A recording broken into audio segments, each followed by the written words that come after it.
Oh no, I'm a bit nervous about this one. Gwyneth Paltrow's Food Diaries.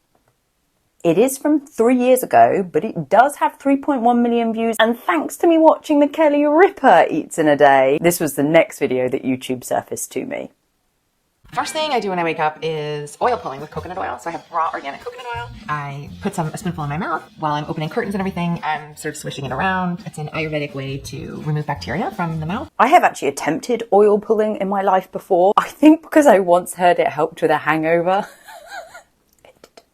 Okay, so hear me out. I'm actually going to say something positive about Gwyneth Paltrow. I appreciate that Gwyneth Paltrow can recognise the origins of oil pulling in Ayurvedic practices. Ayurvedic practices has been described as a natural system for medicine, and it has been around for thousands of years. We're talking like some 3,000 years ago, this originated from India. I appreciate that she recognises where this practice comes from. And then I usually have a large glass or two of water, and then I sit down with my computer at the kitchen table before the kids wake up, and then I have coffee. I'm not a big breakfast person. I'll eat brunch sometimes late on a weekend, but after I take my kids to school, I go straight to the gym, and I always have a big thing of water at the gym, and I put 2 of our Goop Glows in there for vitamin C and for our skin, and I'm obsessed with that stuff. It's like my morning kind of orange juice. Of course, it wouldn't be a celebrity wellness person if they weren't trying to push their own products, would it? So here, Gwyneth Paltrow does exercise on an empty stomach, aka fasted exercise. Nothing wrong with fasted exercise if that's what works for you. Some people like to exercise with more fuel in the tank, other people like to have something small just before they exercise, or some folk do like to exercise fasted because it works better for them. Each to their own. However, Goop Glow Morning Skin Super Powder. Now, if you've been here before, you know that superfood is a made-up marketing term, and I'm going to say the same thing about Gwyneth's super powder. It's made up, it means nothing. There is no ingredient within that powder that makes it super. I go to the office and shower, and then sometimes I will get a smoothie from somewhere. So I try to have a smoothie that has some good fat and some protein and some fiber. We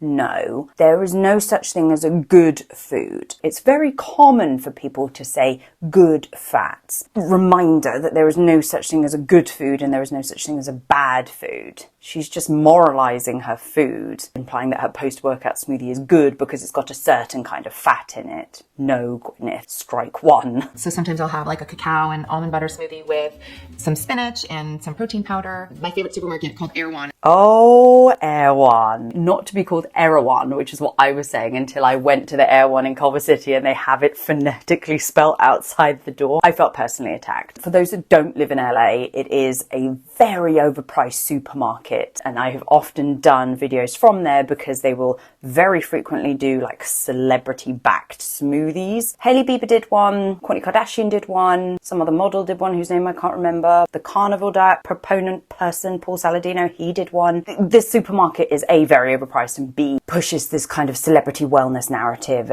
aka how to waste your money. If I'm hungover, which does happen occasionally, although kind of very occasionally at this point, because A, I'm too old to not hold my liquor, and B, I'm too old to have a hangover. Then I try to eat something like, like an egg sandwich or something that will sort of help me through it. Oh my goodness, this might be the most relatable that Gwyneth Paltrow has ever been. Is she telling us that she has an egg sandwich when she's hungover? Gwyneth, there's hope for you yet. However, what I don't like about this is that she's stating one needs to be in dire straits, aka hungover, to allow themselves to have this type of food. You can have this type of food whenever you want. You can always get an IV too. That's a very good hangover drink.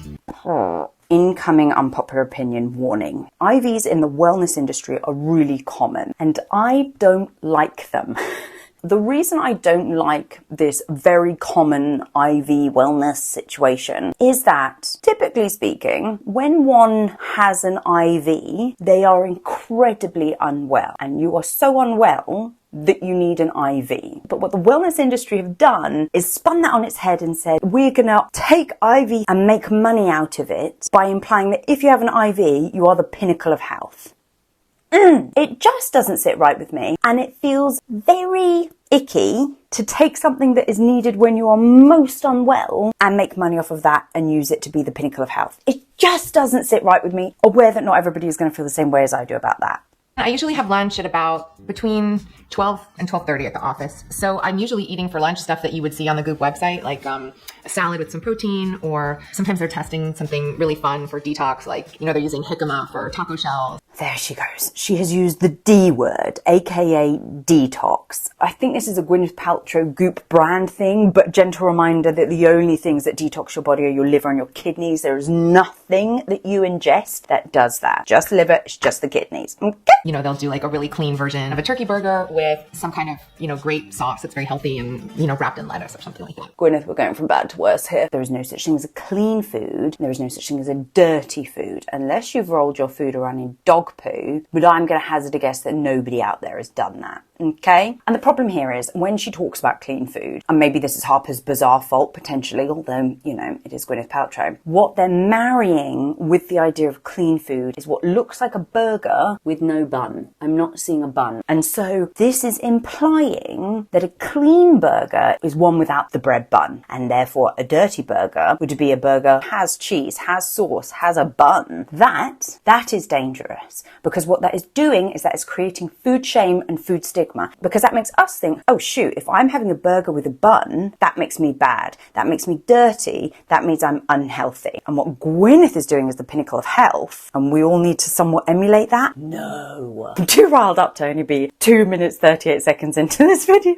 Usually at about 3 or 4, I'll hit the snack cupboard at the Goop office. Why do I get the feeling that the snack cupboard at the Goop office isn't somewhere that would bring me much joy? Maybe I'll have some cashews or pretzels or something like that, but I usually need something salty and crunchy in the afternoon, and then I'll usually have a cup of green tea with that, and then that will hold me through till dinner. And then for dinner, my kids love Asian food, so we'll have some kind of Asian fish, noodles on the side. My daughter's vegetarian, so we always have one kind of vegetarian entree. One-pot dinners are great. On the Goop website, we developed a bunch of one-pot dinners, so those are really great for weeknights as well.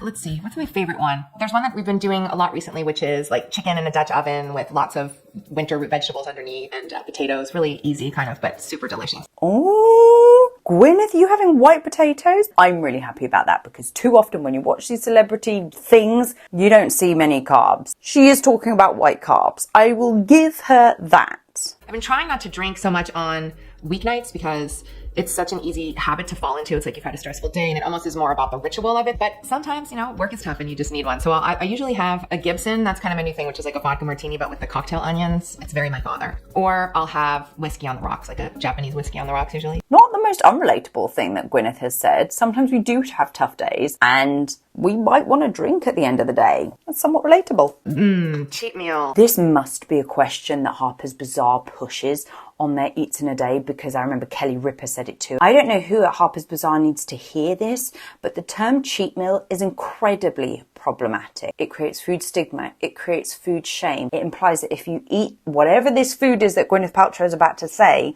that you are a cheater. Therefore, you are bad when you eat this food. No, Harper's Bazaar, if you continue to do these Eats in a Day, which I wouldn't be surprised if you do, because what I Eat in a Day content tends to go pretty viral, please stop asking folk what their cheat meal is, because it's doing more damage than good. I love French fries. There you go. When Gwyneth Paltrow eats French fries, she is cheating. Therefore, that creates shame around anybody that eats French fries. I do not like this. I do love pasta. I really do. Pasta. She's just stigmatized pasta. Pasta is a really convenient, somewhat easy, and somewhat accessible food for folk to be able to eat. It isn't a cheat meal. And that's a day of Eats for me. Thanks for watching. So it was interesting. Some parts of this I wasn't totally mad at. She's talking about incorporating white carbs into her diet on a regular basis. Other parts of this were quite problematic. Talking about clean foods, good food, detoxing. These are just wellness marketing terms that actually mean jack shit. And what these terms do when they are labelled against food is they create shame and stigma around how folk eat. The point, whilst I can appreciate that Gwyneth has somewhat more of a varied diet than others than we've seen do this series, she is still incorporating really problematic language around food, health and wellness, which, don't get me wrong, Gwyneth is not the first person to say these terms, but this is really damaging and it's incredibly problematic. And there's also daylight robbery, because if she's talking about having detox through Goop or whatever, Gwyneth is stealing our money.